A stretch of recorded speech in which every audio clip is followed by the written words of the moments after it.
السلام عليكم ورحمة الله وبركاته. ازيكم يا بنات، عاملين ايه؟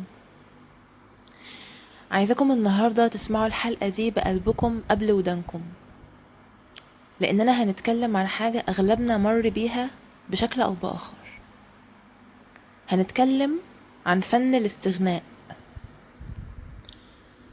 عن اللحظة اللي بتكتشف فيها إن التمسك ما بقاش حب، وإن الصبر مش فضيلة، وإن البقاء ما بقاش دليل وفاء، بقى مجرد استنزاف. عارفين أصعب حاجة ايه؟ انك تبقى عارف من جواك ان الحاجة دي لازم تسيبها، لكن مش قادر، عشان متعود، وعشان خايف، وعشان مستني معجزة، او لسه عندك امل. عندك امل يمكن يتغير، يمكن يفهم، يمكن يقدر، يمكن يبقى الشخص اللي كنت مستنيه. بس الحقيقة المؤلمة ان مش كل حاجة بنتمناها بتحصل، ومش كل شخص بنحبه بيكون مناسب لينا. في ناس كتير فاكرة ان القوة معناها التمسك، ان الانسان القوي هو اللي يستحمل، واللي يصبر، واللي يدي فرصة ورا فرصة ورا فرصة. بس محدش قالنا ان في وقت معين الفرصة الزيادة بتبقى ظلم للنفس. في وقت معين لازم تسأل نفسك: انا بصلح ايه بالظبط؟ انا مستني ايه؟ انا بحارب عشان ايه؟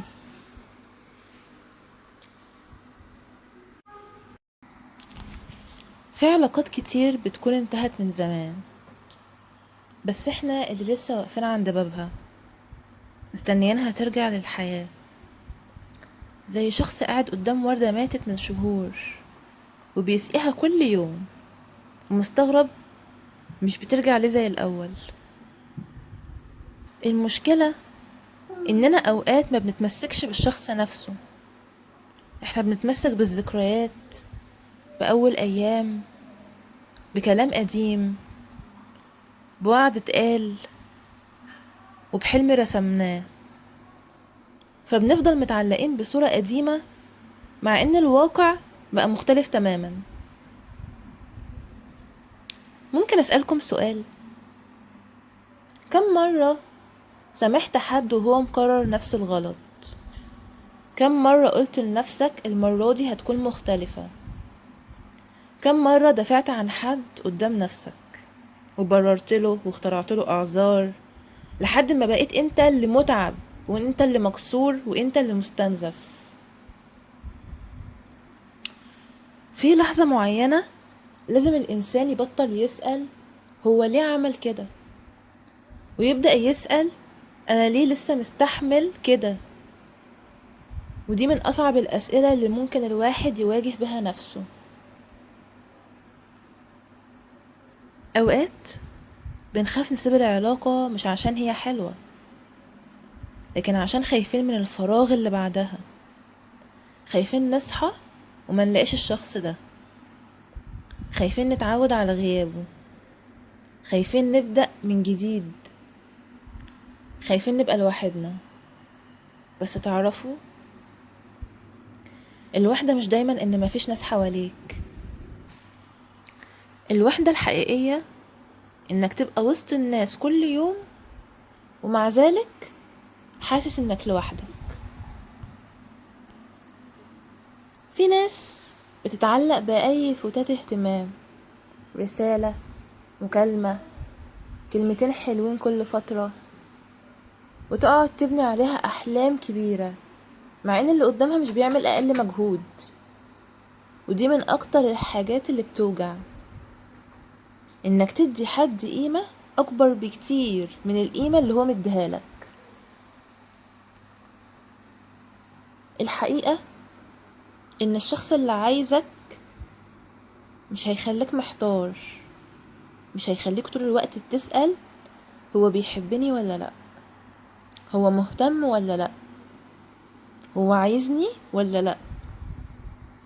لان الاهتمام الحقيقي واضح، والتقدير واضح، والنية الحقيقية واضحة.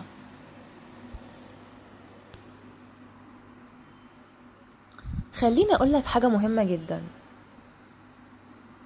مش لازم كل اللي بتحبهم يكملوا معاك للنهاية.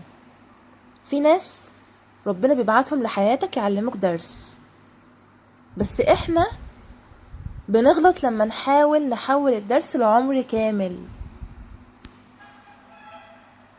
واحيانا المشكلة مش في الناس، المشكلة اننا بنرفض نعترف ان المرحلة انتهت، زي فيلم خلص بس احنا مصرين نقعد قدام الشاشة مستنيين مشهد جديد مع ان التتر نزل من زمان. فن الاستغناء مش معناه انك تبقى قاسي، ولا انك تكره، ولا انك تنتقم. بالعكس، اجمل انواع الاستغناء انك تمشي بهدوء، من غير دوشة، من غير اثباتات، من غير ما تحاول تكسب حد في صفك، بس تمشي عشان نفسك وراحتك وسلامك النفسي. عارفين ايه اكتر حاجة بتخلي الانسان يفضل في مكان بيأذيه؟ الامل. الامل احيانا بيكون جميل، واحيانا بيكون فخ، لانك تفضل مستني حاجة عمرها ما هتحصل، وتضيع سنين من عمرك في الانتظار.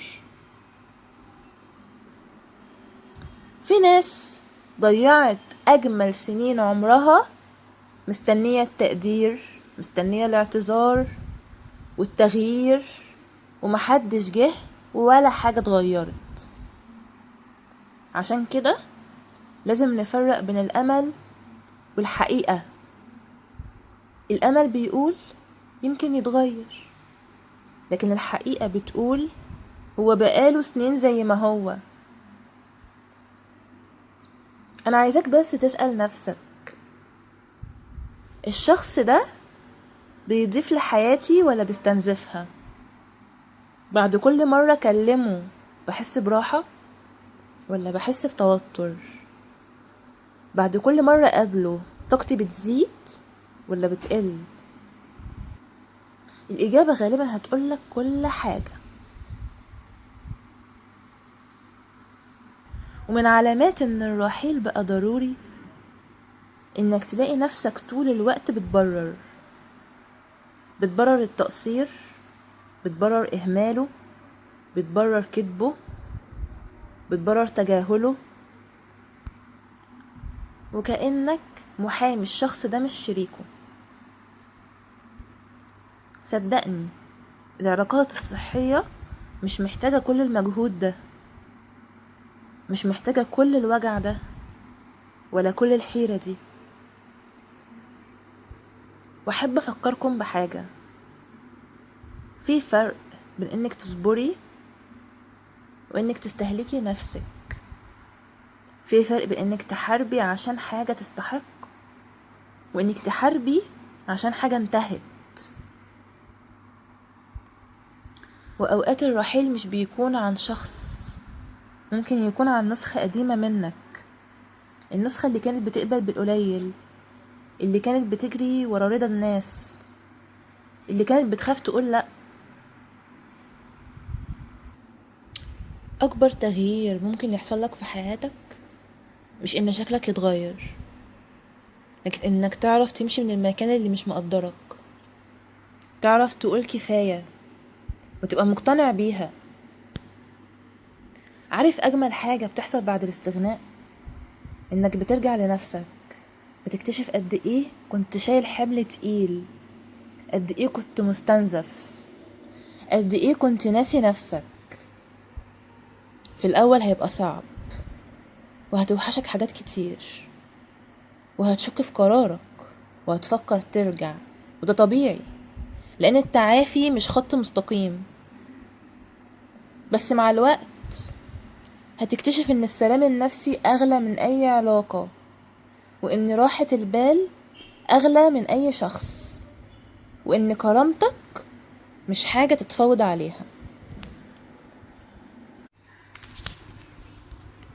الاستغناء مش قرار بيتاخد في دقيقة، هو عملية بتتم خطوة بخطوة.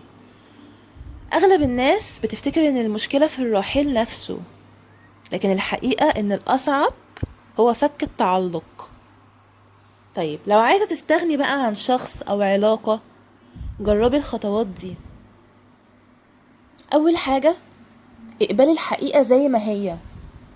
ما تبصيش للشخص على أساس إمكانياته أو وعوده أو ذكريات زمان، بصيله على أفعاله دلوقتي. اسألي نفسك، لو الشخص ده فضل طول عمره بالشكل ده، هل هكون راضية؟ تاني حاجة، بطلي انك تتعلقي بالامل. احيانا اللي مخلينا متعلقين مش الشخص نفسه، لكن الامل انه يتغير. طول ما مستنية النسخة اللي في خيالك هتفضلي متعلقة. اقطعي مصادر التعلق، بلاش متابعة مستمرة، بلاش دخول على صفحته على السوشيال ميديا، بلاش سؤال الناس عنه، بلاش مراجعة الشتات القديمة كل شوية. كل مرة بتعملي كده كأنك بتفتحي الجرح من جديد. رابع حاجة، املي الفراغ. اكبر سبب بيخلينا نرجع هو الفراغ. اعملي رياضة، او اقرأي في حاجة بتحبيها، في مجال بتحبيه، اتعلمي مهارة جديدة،